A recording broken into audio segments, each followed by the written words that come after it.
శ్రీశ్రేణి ఛానల్‌కి చిన్నారులందరికీ, శ్రోతలందరికీ కూడాను మరొక్కసారి స్వాగతం. ఈరోజు మనం 51 శ్లోకం చెప్పుకోబోతున్నాం. ఇది కూడాను అమ్మవారి నేత్రాలకు సంబంధించిందే మనకి. భగవత్పాదుల వారు ఈ శ్లోకంలో మనకి ఏ ఏ చమత్కారాలు చూపించబోతున్నారు అన్నది మనం ఈరోజు తెలుసుకుందాం. ముందుగా శ్రీమతి బాలార్క గారు పాడిన శ్లోకాన్ని విందాం. शिवे शृङ्गाराद्रा तदितरजने कुत्सनपरा सरोष गङ्गायां गिरिशचरिते विस्मयवती हराहिभ्यो भीता सरसिरुह सौभाग्यजननी सखीषु स्मेराते मयि जननी दृष्टिः सकरुणा.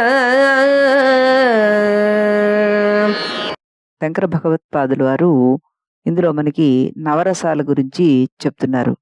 కానీ మన బాలార్క గారు పాడిన ఈ శ్లోకం మన్ని నిజంగా భక్తి రసంలో మొనకలు వేయించేసింది. మరొకసారి ఆవిడికి అభినందనలు తెలుపుతూ ఈ శ్లోక వివరణలోకి వెళ్ళిపోదాం మనం. దాని ప్రతిపదార్థం తెలుసుకుందాం. ముందుగా, ఓ జగజ్జనని, శివే పరమేశ్వరుని యందు శృంగారార్థ శృంగార రసం నందు తడిసినది, తత్ ఆ శివుని కంటే, ఇతర జనే ఇతరుల యందు, కుస్సనపర ఏవగింపు కలిగి ఉన్నది అంటే బీవత్సం అనమాట. గంగాయాం గంగాదేవి యందు, సరోష రోషంతో ఉన్నది అంటే రౌద్రరసం, గిరిష శివుని యొక్క, నయనే మూడవ కంటి యందు, విస్మయవతి ఆశ్చర్యం కలిగి ఉంది, ఇది అద్భుత రసం.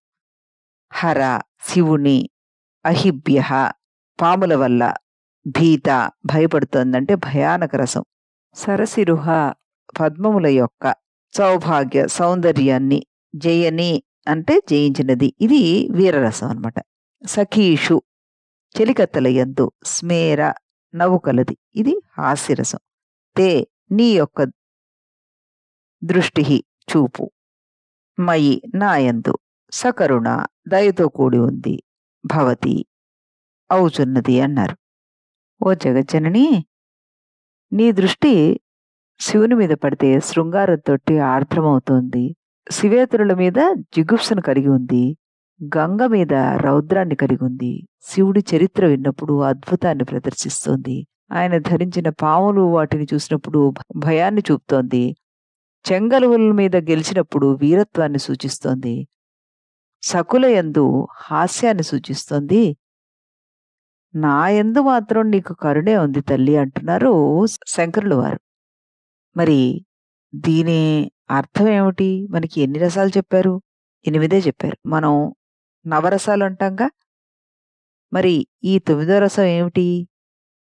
ఈ విషయాలన్నీ కూడాను మనం శ్లోక విశ్లేషణలో తెలుసుకుందాం. ముందుగా తెలుగులో పద్యాన్ని విని ఆ తర్వాత శ్లోక విశ్లేషణలోకి వెళ్ళిపోదాం. అనురాధ గారు పాడిన పద్యాన్ని ఇప్పుడు విందాం మనం. శృంగారాద్రము భర్తయందు పైవారింజూడ భీభత్సమున్, గంగంజూడగ రోషమున్, శివుని పైగన్నున్గన విస్మయమున్, హర సర్పమందు భయమున్, పద్మముపై గెల్పగున్, చిన్నగవున్ సఖీ జనముపై, నాపై దయాపాంగమున్. అనురాధ గారు చాలా చక్కగా ఈ శ్లోకాన్ని పాడి మనకి వినిపించారు. మనం ఇప్పుడు ఈ శ్లోక విశ్లేషణలోకి వెళ్తే ముందుగా మనం లలితా సహస్రనామంతోనే మొదలు పెట్టుకుందాం. లలితా సహస్రనామంలో మనకి 2 నామాలను మనం ఇక్కడ చెప్పుకుందాం. ఒకటి రసజ్ఞ, రెండోది రససేవధి. ఈ 2 నామాలు ఏంటో ముందుగా మనం చూద్దాం. రసజ్ఞ, రసో వయసః రసఘ్యేవానందో భవతి, ఇది తైత్రీయ ఉపనిషత్తులో చెప్పబడింది. అంటే పరబ్రహ్మ రసస్వరూపుడు. కాబట్టి అమ్మవారు పరబ్రహ్మ జ్ఞానాన్ని కలిగింది అని ఈ నామానికి ఒక అర్థాన్ని చెప్పుకోవచ్చు మనం. రసస్వరూపురాలు అని కూడా అర్థం చెప్పుకోవచ్చు. రసాలు 9గా అలంకారీకులు మనకు చెప్తుంటారు. నిన్న కావ్య లక్షణాలు ఎలా చెప్పారో అలా ఈ రసాలు కూడాను మనకి 9 అంటూ చెప్తారన్నమాట. కావ్యాల్లో రసపోషణ ప్రధానమైంది. రసజ్ఞానం లేకపోతే ఎటువంటి కావ్యమైనా చప్పగా ఉంటుంది. అందుకే జయంతితే సుకృతినో రససిద్ధ కవేశ్వరాః అంటుంటారు. అమ్మవారికి నవరసాల గురించి సైద్ధాంతిక జ్ఞానమే కాదు, నవరసాలు అభినయించగల నటన కౌశల్యం కూడా ఉంది అంటూ ఈ శ్లోకం మనకి చెప్తోందనమాట.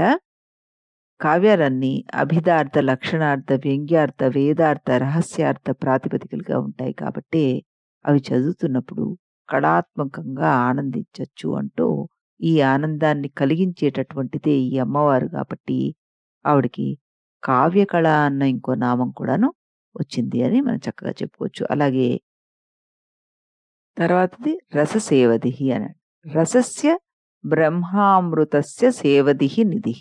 బ్రహ్మామృతానికి నిధి. బ్రహ్మాండ పురాణంలో మనకి ఏం చెప్పారు? రస ఏవ పరం బ్రహ్మ రస ఏవ పరాగతిః రసో హి కాంతిదః పుంసాన్ రసోరేతి ఇది స్మృతః. అంటే రసమే పరబ్రహ్మ, రసమే పరాగతి, రసమే వీర్యము, అతడే రసము, రసాన్ని పొందినవాడు ఆనందిస్తున్నవాడు. వేద ప్రమాణమైన ఈ రసం ప్రాణముగా ఉంది. అలా ప్రాణము లేకుండా ఎవరూ జీవించరు అని చెప్పబడింది. వేదంలో కూడా రసము అంటే ప్రాణం అంటూనే చెప్పబడింది. ఈ రసం అంటే బ్రహ్మానందం. రససేవధి అంటే ఆనందానికి ఘనస్వరూపం. ఎంత అనుభవించినా తరగనటువంటి ఆనంద సాగరం. ఎంతమంది ఎంతగా అనుభవించినా తరగని బ్రహ్మానంద ఘనస్వరూపం. ఆవిడే పరమేశ్వరి, ఆవిడే రససేవధిహి అంటూ చక్కగా మనం ఇక్కడ చెప్పుకోవచ్చు. అయితే ఈ రసాలన్నిటిని గురించి మనకి ఈ శ్లోకంలో చెప్పబడుతుంది కదా. ఈ శ్లోకంలో పరమేశ్వరి దృష్టి ఒక్కొక్కరి మీద ఒక్కొక్క రకంగా ఉందని చెప్తూ 8 రకాల దృష్టుల్ని అంటే 8 రకాల రసాల్ని వివరిస్తున్నారనమాట. ఏమిటవి? శృంగారము, వీరత్వము, కరుణ, అద్భుతము, హాస్యము, బీభత్సము, భయానకము, రౌద్రము, శాంతం. శ్రీచక్రంలో కూడా మనం ఇదివరకు ఒకసారి అన్వయించినప్పుడు ఈ చక్రాలను అన్వయించినప్పుడు ఒక్కొక్క చక్రం దగ్గర ఏమిటొస్తుంది అన్నది మనం చెప్పుకున్నాం. భూపురంలో శృంగార రసం అని, షోడశ దళంలో వీరరసం అని, అష్టదళంలో కరుణ రసం అని, మన్వస్త్రంలో భయానక రసం అని, బహిర్దశారంలో రౌద్రరసం అని, అంతర్దశారంలో బీభత్స రసం అని, అష్టకోణంలో హాస్యరసం అని, త్రికోణంలో అద్భుత రసం అని, బిందువులో ఇంకా శాంతి రసం అన్నాము. ఇదే ఇక్కడ మనకి 9వ రసం అయింది. ఈ నవరసాలు ఇందాక అన్నాం కదా, ఇదిగో ఈ 9వ రసమే శాంతరసం. కానీ భరతముని నాట్యాచార్యుడు శాంతరసం అన్నది వికారం లేదు కాబట్టి ఆయన శాస్త్రంలో 8 రసాలని చెప్పారాయన. అందుకే ఈ శ్లోకంలో కూడాను మనకి 8 రసాలని చూపించారు. అయితే శాంతరసాన్ని నుంచే మిగిలిన అన్ని రసాలు ఆవిర్భవించాయి. అవన్నీ శాంతరసంలోనే ఉన్నాయి కాబట్టి శాంతరసాన్ని వేరుగా చెప్పక్కర్లేదు అని ఇక్కడ శంకరుల వారి భావన. అంతేకాకుండా పరమేశ్వరి ఎల్లప్పుడూ కూడాను శాంత స్వభావరాలు. ఈ కారణం చేత కూడా అక్కడ శాంతరసాన్ని ఆయన వదిలిపెట్టారేమో అని అనిపిస్తుంది మనకి. అమ్మవారి కళ్ళు భావ వ్యక్తీకరణలో ప్రధాన పాత్రను పోషిస్తున్నాయి. అందుకే శంకర భగవత్పాదుల వారు ఈ శ్లోకంలో పరమేశ్వరుని దృష్టిని 8 రకాలుగా చెప్పి అవి ఎవరి యందు ఎలా ప్రసారిస్తాయో వివరించారు. వీటన్నిటిలోకి కూడాను రసరాజం శృంగారం అది శివుడి యందు ఉంది. తద్వారానే లోకాలన్నీ సృష్టించబడుతున్నాయి అంటూ మనం చక్కటి కంక్లూజన్ని దీనికి ఇక్కడ చెప్పుకోవచ్చు అన్నమాట. దీనికి యంత్రం దీర్ఘ చతురస్రాకారంలో ఉన్న క్లీం బీజయుక్తమైనది అనమాట. మనం ఈ యంత్రాన్ని కానీ ఈ బీజాక్షరాలను కానీ మనంతట మనం సాధన చేయకూడదు.